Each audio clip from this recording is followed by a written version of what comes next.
The Corpse Bride. The saying, "Only death can do us part," is probably familiar to all of you. However, this man went above and beyond this proverb. He couldn't have been separated from the love of his life by death. It sounds unclear, doesn't it? Allow me to clarify. Karl Tanzler is the man I am referring to. Born in Germany on February 8, 1877. Let's fast forward to 1920, when he married Doris Anna Schaefer. Each of them has 2 daughters as children, but a throat infection claimed the life of one of the girls when she was just 10 years old. There has always been something strange about Karl. Anyone who knew him said he was usually rather odd and didn't get along with anyone. Karl once related a dream he had as a child in which a former family member described the love of his life.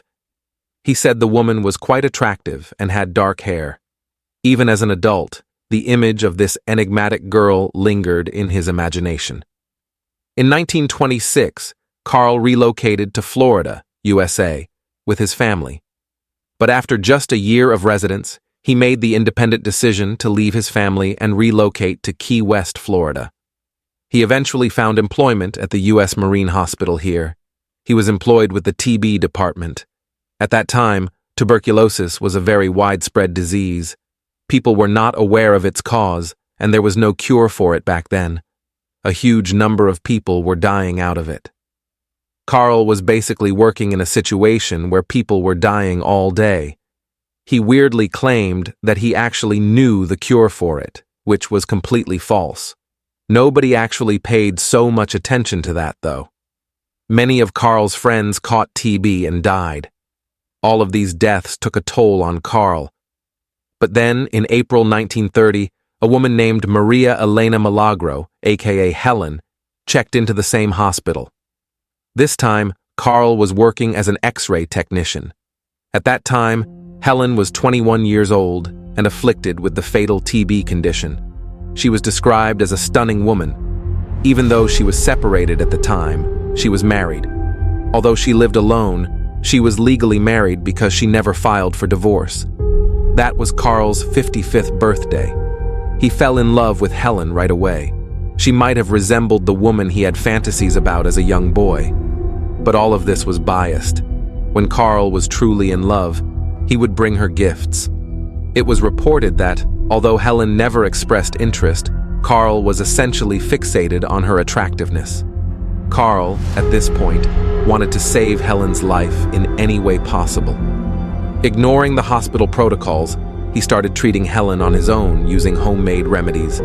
But, no matter what he tried, Helen died in 1931. The upcoming events will just blow your mind. Karl just didn't want to bury Helen's body. Even though Helen had family, they didn't really care much. So, Karl told his family that he didn't want to bury her, as worms would decompose her body. He asked them if he can build a mausoleum for her. A mausoleum is basically a grave above the ground, kind of like a tomb. According to Helen's family, they lack the funds to erect this mausoleum. Therefore, he is free to do as he pleases. This is a mausoleum that was built by Karl for Helen. Her family eventually moved past this incident. The only person with the key to this mausoleum was Karl. Karl used to visit her every night and spend time with her corpse. For her, he even sings. Nobody was aware of this. Strange, huh? So fasten your seatbelts, because this is going to become really strange. Every day, Karl used to spray a preservation solution over her dead body to preserve it. He used to get that solution from the hospital. Now, as per Karl, after about 2 years, Helen started talking to him and asking him to take her out of the grave. Karl, the lover, just wanted to do as she wished.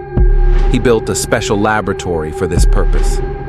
One day, Karl went to the mausoleum, picked up Helen's dead body, put it in a toy wagon, and took her to the lab where Karl was eventually living. Imagine moving around a 2-year-old dead body. It's disgusting and creepy as hell. Karl was now doing all he could to keep her body together, covering her with preservatives of all kinds. Since a corpse's stench is obviously lethal, he would cover her with an enormous amount of perfume. It's difficult to comprehend how he handled this smell. The body had become extremely degraded over time. Carl began taking extreme actions to keep her safe. He used to tie piano strings around her broken bones, replaced eyes with replicas made of glass. Soon, Helen's skin started just falling off. So Carl has now started covering her bones with a kind of waxy substance to keep her in shape. Basically, it's a mix of wax and paper. He then dressed her in the dress she was last wearing. He placed a wig on her, which was made of Helen's own hair. As her body started collapsing, he stuffed her with rags and other random material. He inserted a paper roll in her private part from where he used to stuff things inside of her. Ew! What's weirder is that this guy now wants to launch her body into space. He basically thought doing this would bring her back to Earth and all such nonsense. He even built the equipment with which he was going to shoot her corpse into space. Yes, it's really funny. But then, in 1940, after almost 9 years, Helen's sister heard these rumors that Carl had stolen Helen's corpse and had it in his house. Her sister went to check on this at Carl's place and found her body. She immediately notified the police. Carl was arrested for maliciously destroying a corpse and removing the dead body from the grave without authorization. Also, he was given a psychiatric evaluation. Psychiatrists examine him and declare him insane, and all charges are eventually dropped against him. Later, Helen's body was put on display for the public to view. Things just can't get any less weird. Over 6,000 people came to visit her Carl-modified corpse. Back then, people used to put up dead bodies on display. What was up with these people? Later, Carl declared his continued love for Helen and asked the police to give him the dead body.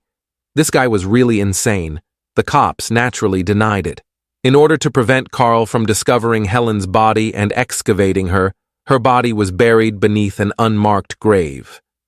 In 1952, Carl passed away. He was actually found dead with a human-sized doll wearing a mask that looked like Helen.